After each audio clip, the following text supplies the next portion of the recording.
Bismillahirrahmanirrahim. Assalamualaikum warahmatullahi wabarakatuh. Alhamdulillahi wa kafa, wassalatu wassalamu ala rasulil mustafa wa ala alihi wa ashabihi wa mawala. Allahumma alimna ma yanfa'una wanfa'na bima 'allamtana وزدنا علما اللهم أرنا الحق حقا وارزقنا اتباعه وأرنا الباطل باطلا وارزقنا اجتنابه. Para pemirsa, para hadirin, ikhwan akhwat, bapak-bapak dan ibu-ibu, rahimani wa rahimakumullahu jami'an. Insyaallah kembali kita akan bersama-sama membaca kitab Ta'limul Muta'allim Tariqat Ta'allum yang ditulis oleh Imam Burhanul Islam Al-Imam Az-Zarnuji rahimahullah ta'ala, yang mana di pertemuan kali ini kita mulai dengan melanjutkan dari pertemuan sebelumnya, yaitu di halaman 63 ya, 63 masih kita di pembahasan atau di pasal tentang memilih ilmu, memilih guru, memilih teman, dan tentang keteguhan dalam mencari ilmu. Sebelumnya kita sudah bahas tentang memilih ilmu. Sudah kita bahas tentang memilih ilmu, lalu sudah kita bahas juga tentang memilih guru, pentingnya memilih guru, dan sedikit panduan bagaimana cara memilih guru, yang insyaallah akan kita perdalam di pertemuan kali ini. Di antara cara memilih guru yaitu dengan cara bermusyawarah. Ya, ini yang menjadi tema kita kali ini adalah tentang musyawarah. Bagaimana seorang itu dia dianjurkan untuk bermusyawarah dalam berbagai aspek kehidupan dia, maka termasuk di dalam dia mencari ilmu. Ya, termasuk dia dalam mencari ilmu, bagaimana dia dianjurkan untuk bermusyawarah, dan juga dianjurkan untuk bermusyawarah dengan gurunya dalam berbagai perkara. Baik, kita baca di halaman 63. Wa qala Abu Hanifah rahmatullah alaih.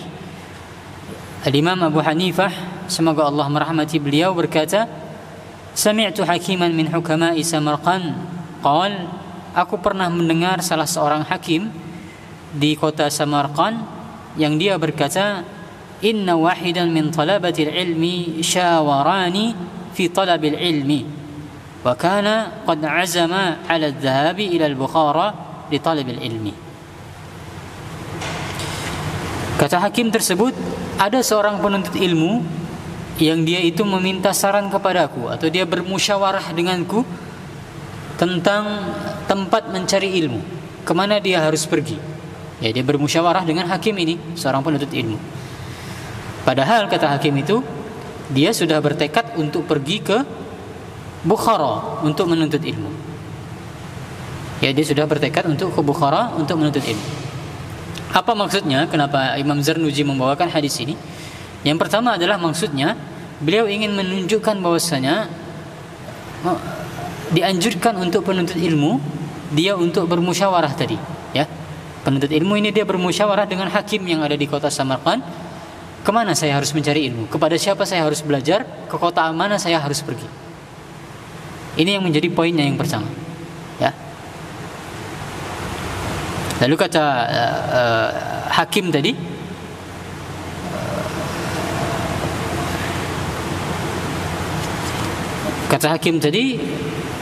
padahal dia sudah berencana untuk pergi ke Bukhara. Ya, maksudnya apa?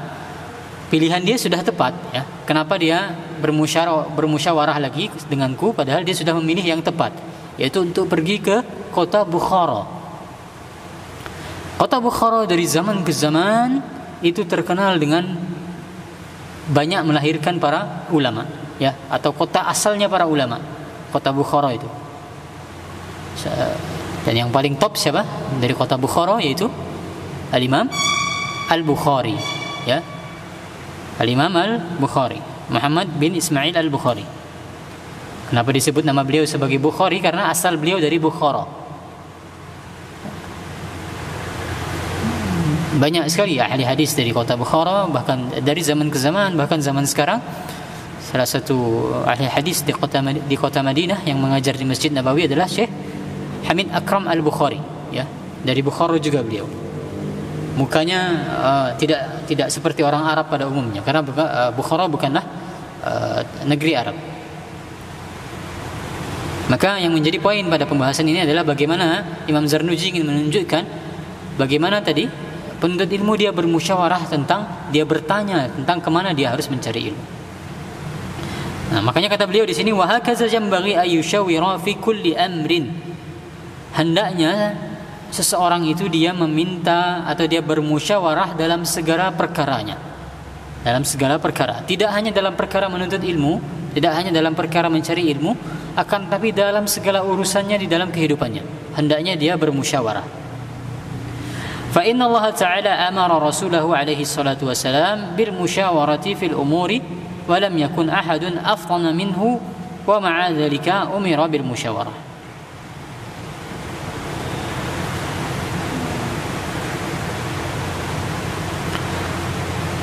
Padahal dan Allah Subhanahu wa taala memerintahkan Rasulullah sallallahu alaihi wasallam untuk bermusyawarah dalam berbagai urusan beliau, padahal tidak ada satu orang pun yang lebih cerdas dan yang lebih pandai daripada Rasulullah sallallahu alaihi wasallam. Ya. Tidak ada satu orang pun tadi aftana. Makanya Rasulullah sallallahu alaihi wasallam disifati memiliki sikap fatonah. Aftana, tidak ada yang lebih pandai dari beliau. Padahal beliau adalah yang paling pandai, tapi Allah masih memerintahkannya untuk bermusyawarah. Allah perintahkan di dalam surat Ali Imran 159, wasyawirhu fil amri, ya. Dan bermusyawarahlah engkau dengan mereka, wasyawirhum fil amri, ya, dalam berbagai urusan. Bermusyawarahlah dalam berbagai urusan. Jelas suaranya? Cek. Cek, cek. Cek, cek. Cek.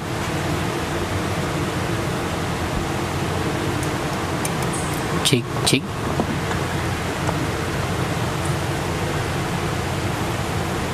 Bismillah, cek, cek. Kedengaran ya? Baik, kita lanjutkan. Wa kana yushawiru ashabahu fi jami'il umuri hatta hawaij al-bait. Adalah kebiasaan Rasulullah sallallahu alaihi wasallam, beliau bermusyawarah dengan para sahabat beliau dalam berbagai urusan atau dalam semua urusan, sampai dalam urusan rumah tangga beliau. Bagaimana Rasulullah SAW bermusyawarah dengan para sahabat? Ada yang bisa memberikan contoh bagaimana Rasulullah SAW bermusyawarah dengan para sahabat tentang apa? Apa? Contoh Rasulullah SAW bermusyawarah dengan para sahabat, contohnya dalam hal apa?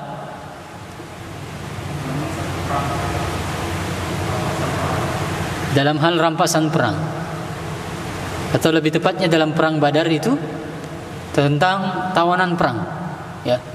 Rasulullah SAW bermusyawarah dengan para sahabat, ini tawanan perang diapakan.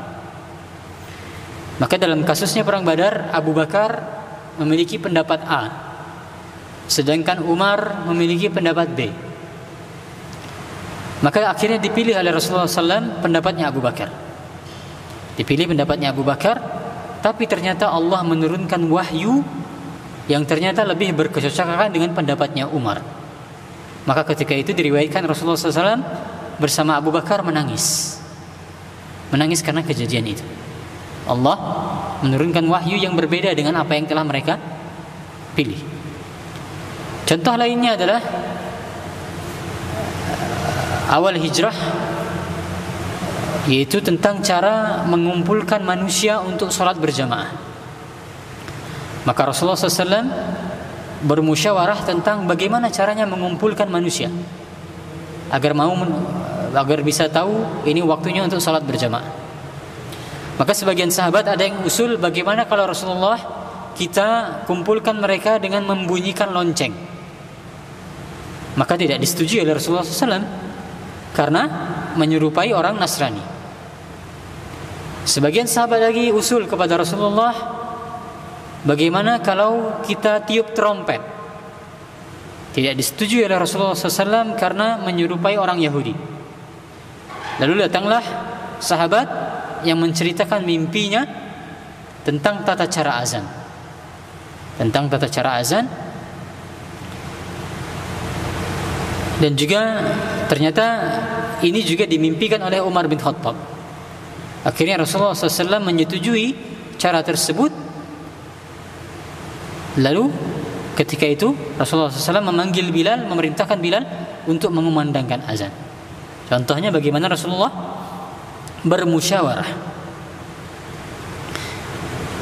Contoh musyawarah tadi yang disebutkan oleh Imam Zarnuji, bahkan sampai urusan rumah tangga beliau bermusyawarah, maksudnya adalah pada kejadian hadisul ifk, yaitu fitnah yang menimpa ibunda Aisyah, ya, ketika Aisyah difitnah oleh orang-orang munafik telah berzina, maka wahyu tidak turun, ya. Allah tidak menurunkan wahyu untuk menjelaskan apa yang sebenarnya terjadi. Cukup lama wahyu tidak turun, maka Rasulullah tidak tahu apa yang sebenarnya terjadi. Maka Rasulullah pun karena fitnahnya luar biasa sekali, ya, sudah tersebar di kota Madinah bahwa Aisyah telah berzina, maka Rasulullah SAW bermusyawarah dengan sebagian sahabat, termasuk diantaranya istri beliau, yaitu Zainab. Wahai Zainab, apa pendapatmu? Kata Zainab, aku tutup pendengaranku wahai Rasulullah, dan aku tutup mataku. Akan tetapi yang aku ketahui dari Aisyah, tidaklah aku ketahui dari Aisyah kecuali kebaikan saja. Ini kata Zainab. Lalu Rasulullah datang kepada Ali bin Abi Thalib, juga meminta pendapatnya Ali bin Abi Thalib, bagaimana beliau bersikap tentang kejadian Aisyah ini, ya, tentang kejadian Aisyah ini. Lalu Ali pun memberikan pendapatnya. Nah, sehingga beliau dalam urusan rumah tangga beliau pun beliau bermusyawarah. Lalu akhirnya turun wahyu yang menjelaskan kejadian yang sebenarnya dan mensucikan ibunda kita Aisyah radhiyallahu anha. Tidak benar Aisyah telah berzina.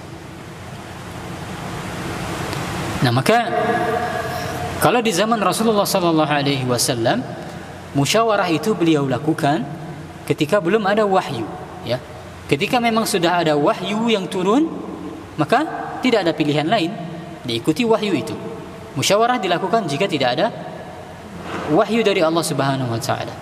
Contoh lainnya tidak ada wahyu adalah bagaimana memerangi atau bagaimana bersiap menerima serangan orang-orang kafir Quraisy dari Mekah bersama para sekutunya yang ingin menyerang kota Madinah. Rasulullah mengumpulkan para sahabat bermusyawarah bagaimana caranya. Lalu akhirnya dipilihlah pendapatnya siapa untuk menggali parit? Pendapatnya siapa? Siapa, Aska? Sahabat yang memberi ide untuk menggali parit di kota Madinah? Dari Persia sahabatnya Salman Al-Farisi, ya, dipilih oleh Rasulullah SAW. Pendapatnya Salman Al-Farisi. Salman Al-Farisi punya usul, wahai Rasulullah, bagaimana kalau kita gali parit yang besar sehingga mereka tidak bisa masuk ke kota Madinah? Maka dipilih oleh Rasulullah SAW pendapat ini setelah bermusyawarah. Lalu digalilah parit oleh Rasulullah dan para sahabat. Nah, ini Rasulullah bagaimana beliau diperintahkan untuk bermusyawarah. Ya, adapun kita di sekarang tidak ada wahyu seperti zaman beliau, ya. Maka sesuatu yang tidak jelas bagi kita, ya, sesuatu yang tidak jelas bagi kita, maka diperintahkan kita di sana untuk bermusyawarah.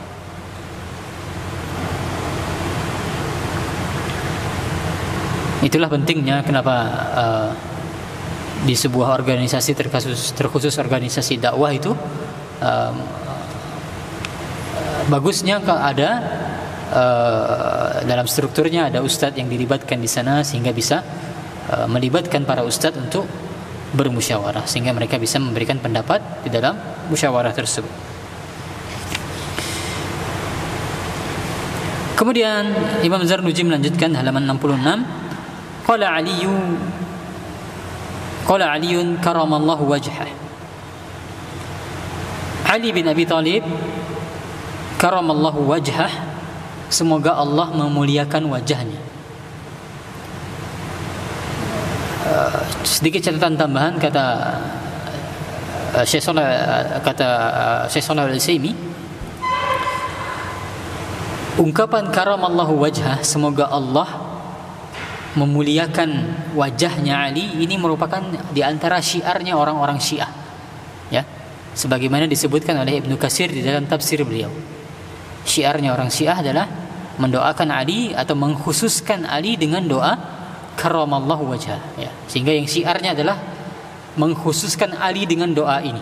Sahabat yang lain tidak didoakan dengan doa ini, maka ini syiarnya orang Syiah. Hendaknya kita jauhi. Hanya mengkhususkan Ali dengan doa ini. Ya. Perkara kita misalnya mau Ali kita doakan demikian, Abu Bakar kita juga doakan demikian, Umar kita juga doakan demikian, maka tidak masalah. Ya, kalau kita mau mendoakan para sahabat dengan doa ini tidak masalah, akan tapi tidak kita khususkan untuk Ali saja. Karena yang biasa mengkhususkan dengan doa ini, Ali dengan doa ini adalah orang-orang Syiah. Maka kata Ali, ma halaka umru'un an mashwarah. Seseorang itu tidak akan binasa karena dia mau melakukan musyawarah. Dan dengan kata lain, seorang itu dia akan selamat kalau dia mau melakukan musyawarah. Akan tapi di dalam syarahnya Syekh Shalih Al-Utsaimin menyebutkan riwayat ini tidak sah datangnya dari Ali bin Abi Thalib, ya. Tidak sahih sampai kepada Ali bin Abi Thalib. Akan tapi secara makna memang betul, ya, perkataan ini secara makna benar, maknanya benar, akan tapi tidak sah secara sanad sampai kepada Ali bin Abi Thalib. Qila, lalu ada yang berkata, manusia itu terbagi menjadi 3 golongan. Manusia terbagi menjadi 3 golongan.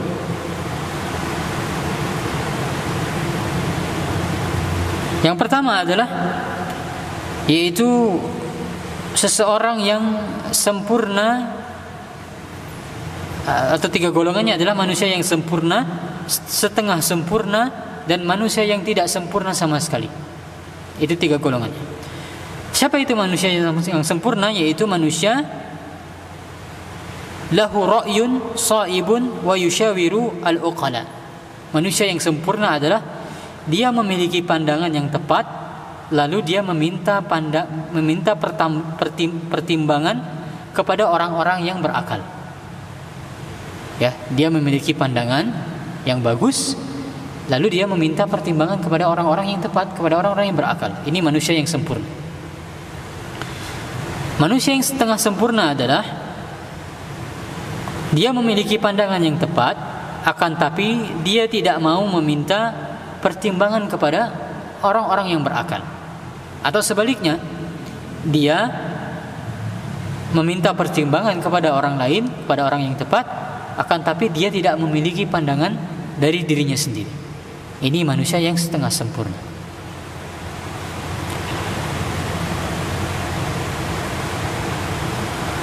Adapun wala syai'a, orang yang tidak sempurna sama sekali, itu man la ra'ya lahu wala yushawir, orang yang tidak memiliki pandangan pribadi dan tidak pula dia mau bermusyawarah.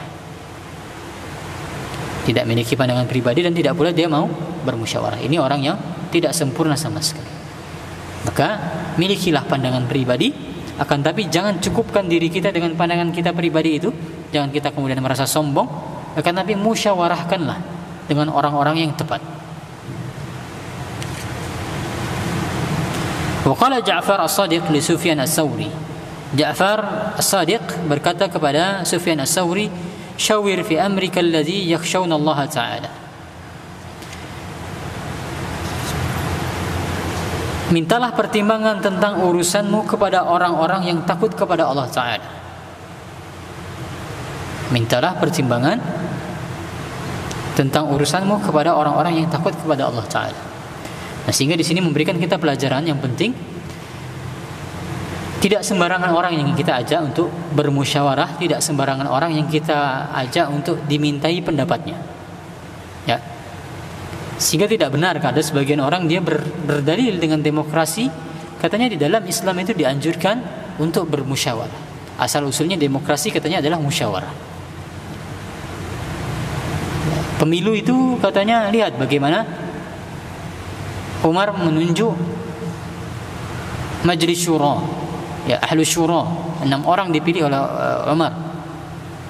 Katanya ini proses yang demokratis. Umar memberikan proses yang demokratis, dipilih 6 orang, lalu 6 orang ini memilih siapa yang akan menjadi khalifah.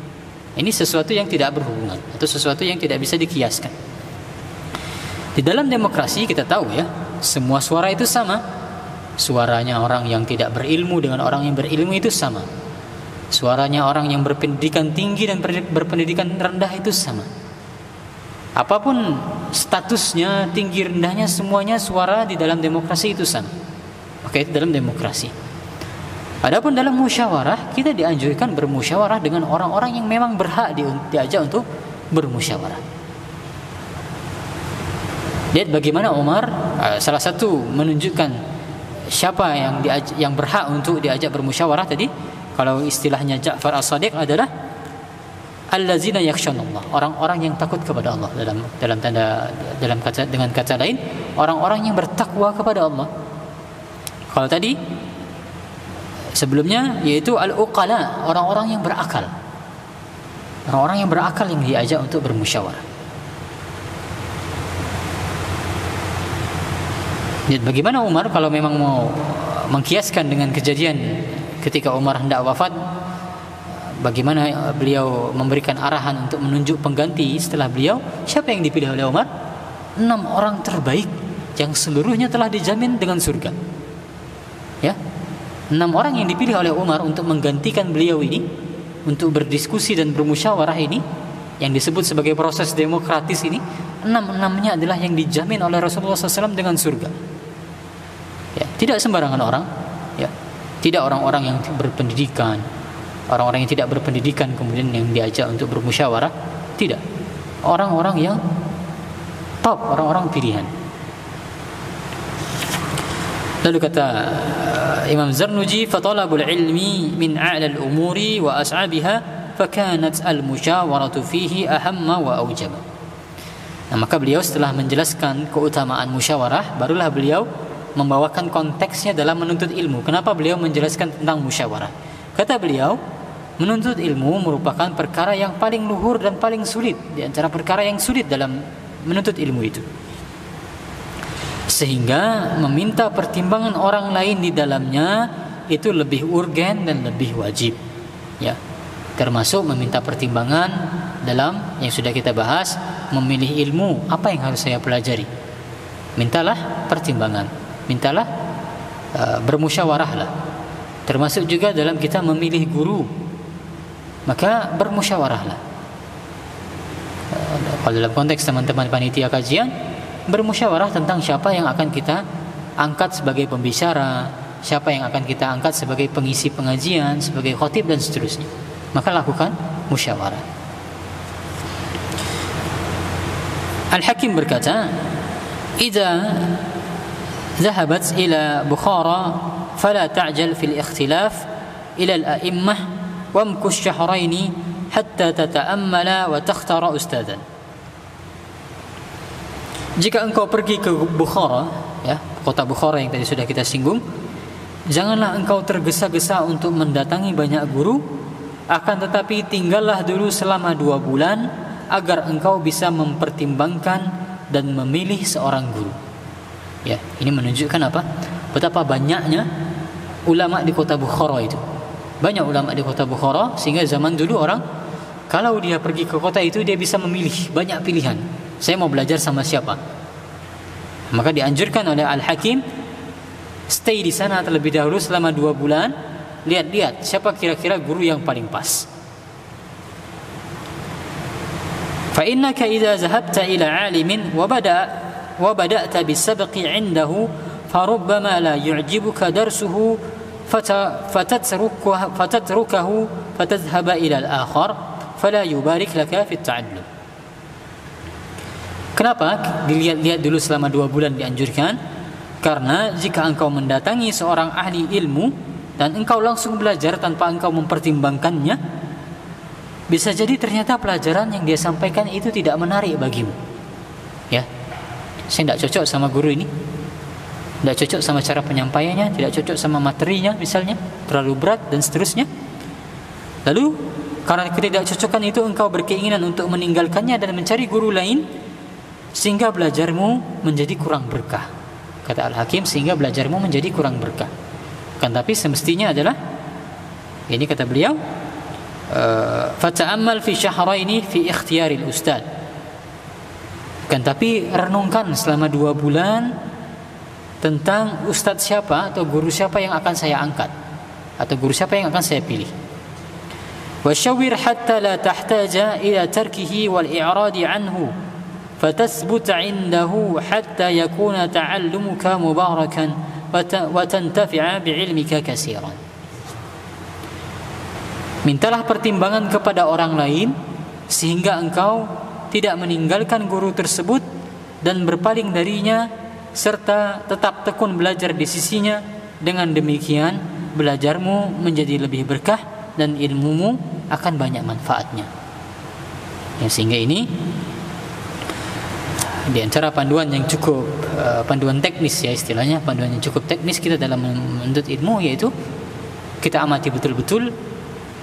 Lalu kalau perlu kita, kalau perlu dianjurkan kita juga untuk bermusyawarah dalam kita memilih guru. Saya ingin tambahkan pembahasan yang sangat bagus sekali yang disampaikan oleh Ibnu Jama'ah di dalam kitab Tazkiratus Sami' tentang metode memilih guru. Ya, kita tinggalkan terlebih dahulu ta'limul muta'allim. Saya tambahkan penjelasan Ibnu Jama'ah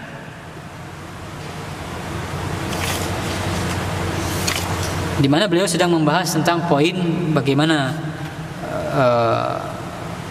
seorang penuntut ilmu dalam dia memilih guru.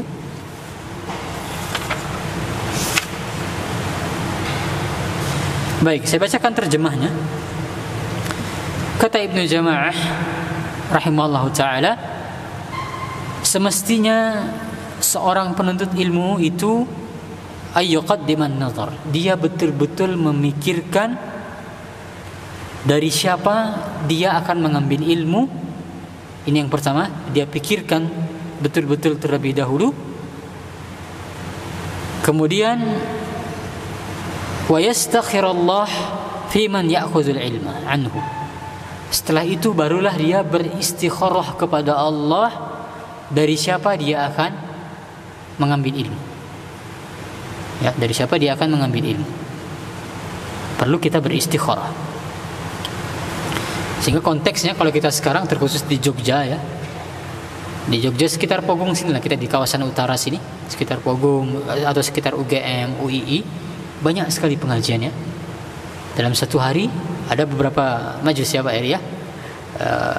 Ada banyak pilihan kita. Dalam satu hari itu ada banyak pilihan. Hari ini hari apa? Hari Senin itu ada beberapa majelis. Ada Ustadz Aris kalau tidak salah. Dulu ya, waktu dalam kondisi normal terkhusus sebelum pandemi, ada Ustadz Aris, ada Ustadz Yulian juga kalau tidak salah, ada Ustadz Ami juga, ya, dalam tempat yang berdekatan. Nah, maka caranya tadi kita pikirkan betul. Kita pikirkan betul siapa kira-kira yang akan kita pilih. Kemudian yang kedua, kalau bisa tadi kita bermusyawarah terlebih dahulu dengan guru-guru kita, siapa atau majelis mana yang semestinya saya ikuti. Lalu kalau bisa yang ketiga, tadi yang disebutkan oleh Ibnu Jama'ah, barulah kita kemudian beristikharah. Kita istikharah kepada Allah bahwasanya kita akan memilih guru ini atau kita akan rutin mengikuti pengajian ini. Lalu kata Ibnu Jama'ah, nah ini panduan yang cukup teknis juga tentang siapa yang semestinya jika memungkinkan dipilih sebagai guru. Kata Ibnu Jama'ah, yang pertama, hendaklah yang dipilih itu adalah yang sempurna keahliannya. Yang sempurna keahliannya Kemudian yang kedua, yang telah terbukti dia kasih sayangnya terhadap murid-muridnya. Dia memiliki kasih sayang terhadap murid-muridnya. Yang ketiga, tampak muruahnya, dia memiliki harga diri. Ya, muruahnya jelas. Bukan guru-guru yang tidak memiliki muruah. Lalu tampak pula iffahnya. Iffah adalah dia menjaga dirinya. Ya, iffah itu ya iffah ya, dia cukup, dia tidak mengemis-ngemis kepada orang lain, dia tidak meminta-minta kepada orang lain. Itu maksudnya iffah. Lalu tampak pula penjagaan dirinya, dia menjaga dirinya.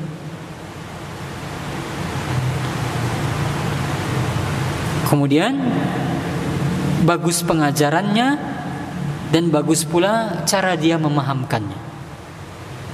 Nah, ini beberapa indikator yang diberikan oleh Ibnu Jama'ah dalam memilih guru.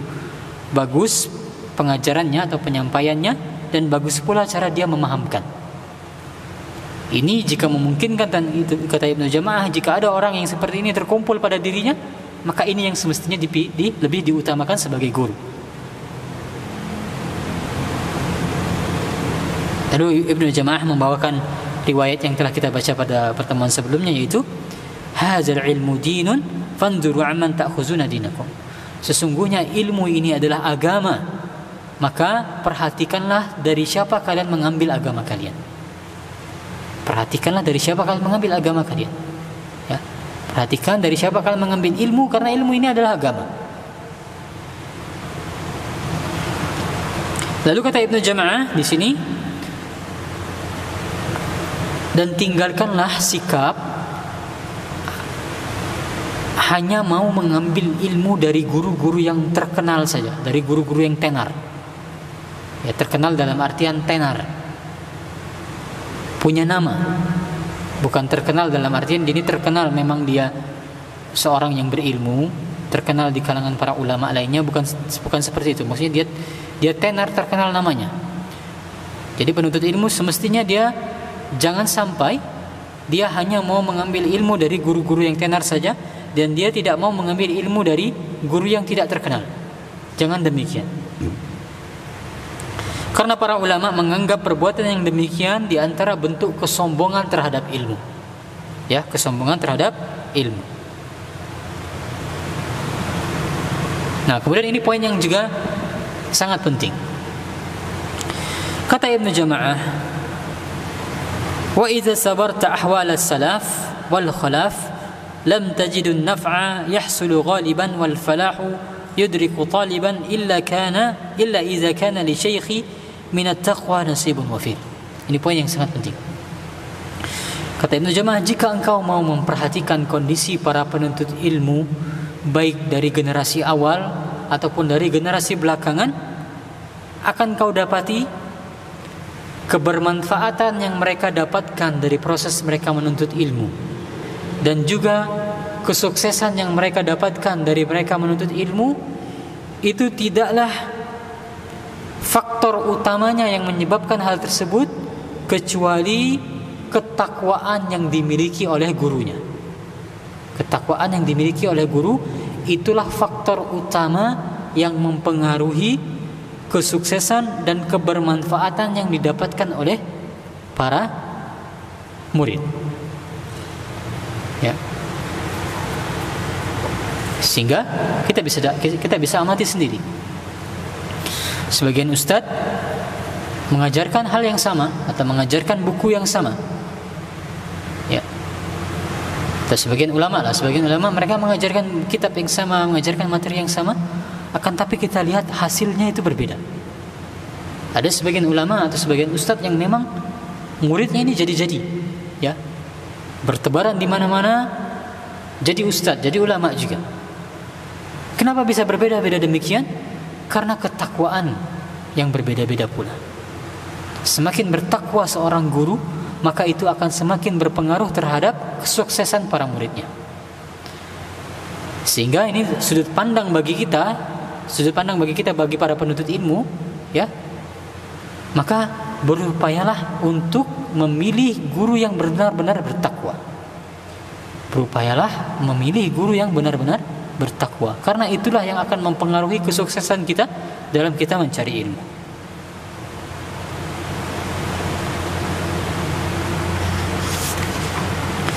Kemudian kata Ibnu Jama'ah, demikian pula jika engkau mau merenungi karya-karyanya para ulama, akan kau dapati bahwasanya dari karya-karya tersebut yang paling banyak didapatkan manfaatnya adalah karya-karyanya ulama-ulama yang mereka itu betul-betul bertakwa dan betul-betul zuhud. Ya, sehingga orang-orang yang menyibukkan diri dengan karya-karya itu akan menjadi orang-orang yang sukses. Ya, sehingga kita bisa rasakan sendiri sebuah kitab sama-sama membahas tema yang sama, akan tapi kita merasakan manfaat yang berbeda ketika kita membacanya. Kenapa? Karena ketakwaan yang dimiliki oleh penulis kitab itu atau penulis buku itu juga berbeda-beda. Maka pilihlah karya-karya orang-orang yang memang sudah terbukti ketakwaannya, maka manfaat yang kita dapatkan dari karya tersebut akan lebih banyak. Wallahu a'lam. Kita dengarkan azan terlebih dahulu.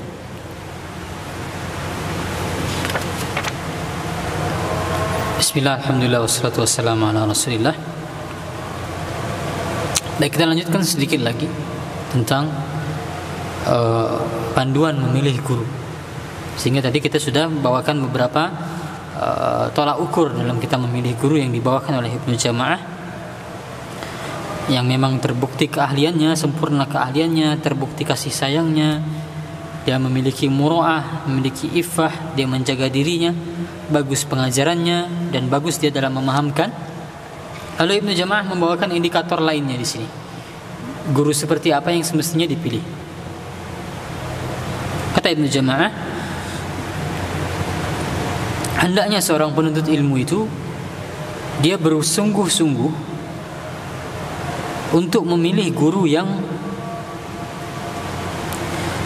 tamamu ittila, guru yang memang sempurna pengetahuannya dalam satu cabang ilmu tertentu. Ya, masih mirip dengan yang tadi.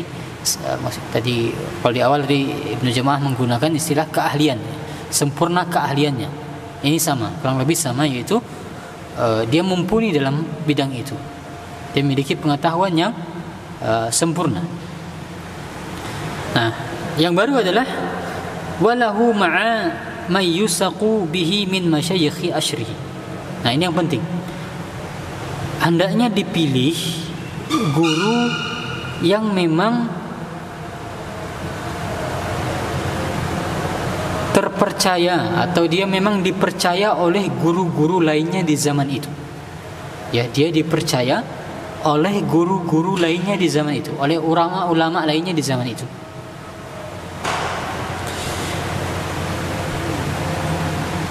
Dan dia banyak berdiskusi dan banyak berkumpul dengan ulama-ulama di zaman itu. Sehingga ini diantara metode juga indikator utama dalam kita memilih guru. Ya, pilihlah guru ataupun ustadz yang diakui oleh ustadz-ustadz lainnya, yang dia memang terkenal berkumpul bersama ustadz-ustadz lainnya. Bahkan kalau bisa kita ketahui dia senang membahas atau berdiskusi dengan ustadz-ustadz lainnya.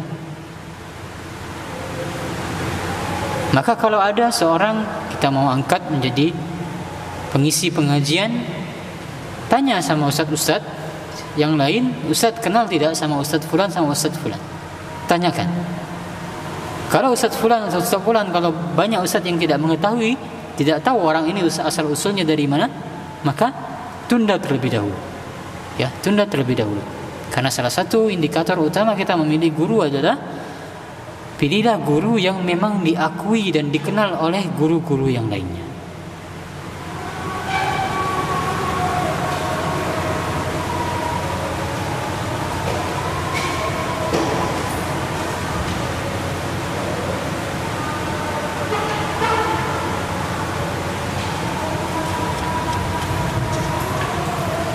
Lalu juga yang banyak dibawakan oleh para ulama adalah peringatan terkait memilih guru.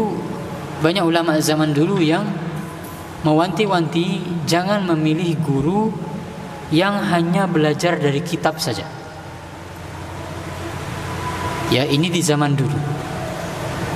Di zaman dulu sangat berbahaya orang itu dia jika hanya belajar dari kitab saja. Sebagian ulama mengatakan, dibawakan oleh Ibnu Jama'ah, di antara kebodohan yang paling besar adalah seseorang itu mengambil guru dari syekh yang hanya belajar dari kitab, dari lembaran-lembaran. Ini di zaman dulu saya katakan, karena kenapa? Karena zaman dulu yang namanya kitab itu adalah kitab-kitab inti, tidak ada penjelasannya. Ya, di antara kitab dulu adalah misalnya kitab Bukhari, Muwatta'nya Imam Malik. Maka perlu pemahaman di sana. Butuh guru untuk memahaminya.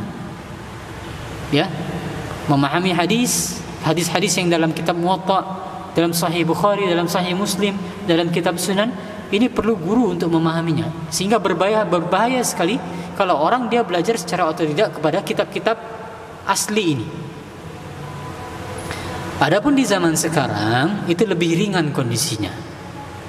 Ya, kalau ada ustadz zaman sekarang yang dia tidak punya banyak guru, akan tapi dia banyak membaca kitab, terkhusus kitab-kitab belakangan, maka ini kondisinya lebih ringan. Kenapa? Karena kitab-kitab di zaman sekarang itu isinya adalah penjelasan. Ya, paham ya bedanya? Kitab sekarang isinya adalah penjelasan, syarah-syarah itu. Semacam saya membaca syarahnya Syekh Shalih Al-Utsaimin. Terlebih-lebih antum kalau tahu banyak ulama itu, terkhusus Syekh Muhammad bin Shalih Al-Utsaimin, tahu ya, Syekh Utsaimin itu kan beliau banyak sekali karyanya ya, beratus-ratus karya beliau, beratus-ratus judul. Antum tahu itu kebanyakan dari karya beliau itu adalah rekaman pengajian beliau yang kemudian dimanuskripkan oleh murid-murid beliau. Sehingga ketika kita membaca, kita mencukupkan diri membaca buku-buku Syekh Utsaimin, membaca sendiri tanpa panduan guru, maka sama saja ketika kita belajar langsung kepada beliau, karena itu rekaman pengajian beliau sendiri. Ya. Sama juga syarahnya Syekh Shalih Al-Utsaimin yang saya baca, syarahnya Ta'lim al-Muta'allim ini, itu merupakan rekaman kajian beliau yang ditranskrip. Jadi ketika kita membaca karya para ulama belakangan, itu sama saja sebenarnya kita belajar langsung kepada mereka, duduk di majelis mereka. Apa yang kita dengarkan sama dengan apa yang kita baca. Sehingga itu kenapa saya katakan untuk zaman ini kondisinya lebih ringan. Tidak seperti zaman dulu yang betul-betul diwanti. Bahkan sebagian mengatakan barang siapa yang dia belajar tanpa guru maka dia akan tersesat, atau maka dia akan belajar kepada setan kalau dia hanya mencukupkan diri dengan kitab-kitab saja. Karena zaman dulu yang namanya kitab itu ringkas-ringkas yang butuh penjelasan. Ya, tidak bisa seorang dia belajar tanpa guru.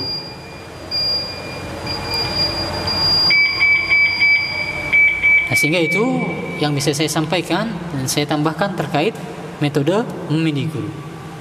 Maka sekarang kita kembali lagi ke awal. Semangat kita mempelajari kitab Ta'lim al-Muta'allim ini, kata Imam Zarnuji, kenapa beliau menulis kitab ini? Apa kata beliau? Di antaranya adalah seperti perkataan Ibnul Qayyim ya. Bukan beliau yang membawakan, tapi kita bawakan di awal dulu. Kata Ibnul Qayyim, orang yang belajar ilmu tanpa dia mengetahui metodologinya, apa yang akan dia dapatkan? Capek yang dia dapatkan itu lebih besar, jauh lebih besar daripada manfaat yang akan dia dapatkan. Ya. Sudah terbuka sedikit di antara metode kita belajar ilmu itu bagaimana? Di antaranya metode yang harus kita tempuh adalah memilih guru, tidak sembarangan. Ya, ini di antara metode menuntut ilmu. Orang yang sembarangan memilih guru, ujung-ujungnya dia tadi sebagaimana dicontohkan, dia akan capek. Ya, dia akan capek bergonta-ganti guru, tidak ketemu yang pas. Karena sejak awal dia tidak memilih secara proper. Lalu kita sudah juga pelajari bagaimana memilih ilmu. Ternyata ilmu itu juga perlu dipilih. Ini di antara metode menuntut ilmu agar betul-betul kita bisa memaksimalkan usaha kita. Lalu juga memilih kitab, sebagainya kita singgung ya tadi, kata Ibnu Jama'ah, kitab-kitab yang ditulis oleh para ulama yang bertakwa maka itu akan jauh lebih bermanfaat bagi orang-orang yang membacanya. Sehingga itu sebagiannya di antara pelajaran yang telah kita pelajari bersama-sama, di antara metode dalam kita mencari ilmu. Wallahu taala alam. Jika masih ada waktu, mungkin kita ada sesi tanya jawab. Jika ada yang ingin bertanya, maka silakan.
Jadi pertanyaannya, apa sebenarnya dampak positif dan negatifnya dari musyawarah? Karena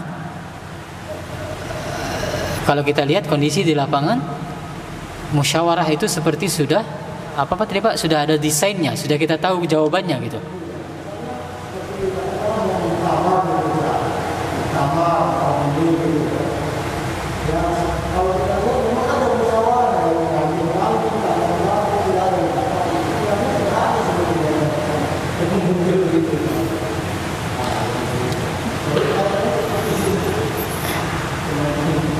Baik, tadi sudah kita singgung sebagiannya.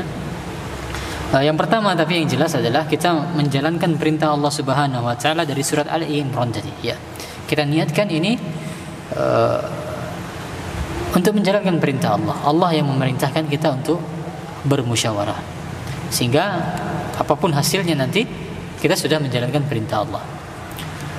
Kemudian yang kedua, tadi sudah kita sampaikan, kalau di zaman Nabi SAW, musyawarah itu dilakukan kalau wahyu itu belum turun. Ya, sehingga Nabi SAW itu meminta pendapat. Ini perkara perlu diputuskan, tapi tidak ada panduan wahyu, tidak ada panduan ilahi.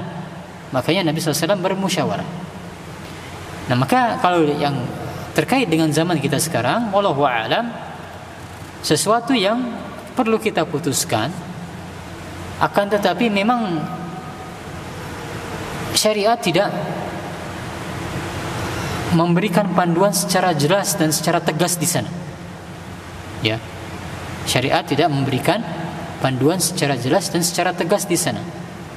Maka disinilah kemudian kita bermusyawarah. Adapun yang perkara-perkara yang memang sudah jelas misalnya, maka tidak perlu dimusyawarahkan. Ya, perkara-perkara yang sudah jelas maka tidak perlu dimusyawarahkan. Misalnya perkara-perkara yang jelas, ya banyak ya dalam urusan agama kita, perkara-perkara yang sudah jelas, inna halala bainun wa innal harama bainun, kata Nabi SAW. Yang halal itu jelas, yang haram itu jelas, maka tidak perlu lagi dimusyawarahkan ini halal atau tidak, misalnya jelas kehalalannya, ini haram atau tidak, jelas keharamannya. Sehingga walau alam itu yang bisa saya jawab, Pak, adalah perkara-perkara yang tadi memang syariat tidak memberikan panduan secara jelas dan secara tegas di sana. Ya, karena memang ada dalam beberapa aspek dalam kehidupan kita yang memang tidak diatur secara tegas dan secara rinci di sana. Wallahu a'lam. Baik, saya kira cukup ya. Terakhir sebelum kita tutup, saya infokan bahwasanya insyaallah nanti akhir pekan ada daurah di Masjid Pogong Galangan bersama saya nanti insyaallah 2 hari full, mulai hari Sabtu pukul sekitar 10 siang sampai jam 3, lalu hari Minggunya dari pagi sampai sore, dari jam 8 sampai sekitar jam 5 nanti Kita bersama-sama insyaallah akan membaca kitab Al-Iqtisad fil I'tiqad. Al-Iqtisad fil I'tiqad karyanya Imam Abdul Ghani Al-Maqdisi, sebuah karya yang sangat bagus sekali. Saya belum menemukan terjemahannya di Indonesia, ya, sehingga orang Indonesia mungkin tidak terlalu familiar dengan kitab ini, kan tapi isinya luar biasa sekali. Maka bagi ikhwan ataupun akhwat sekalian yang tidak ada urusan yang terlalu urgen, maka saya anjurkan untuk bisa mendaftar dan mengikuti daurah tersebut, ya.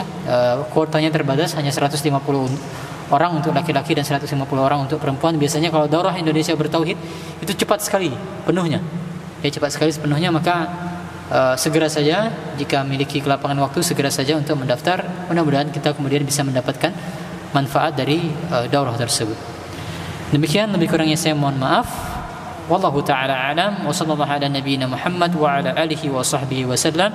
Subhanakallahumma wa bihamdika asyhadu an la ilaha illa anta astaghfiruka wa atubu ilaik. Assalamu alaikum warahmatullahi wabarakatuh.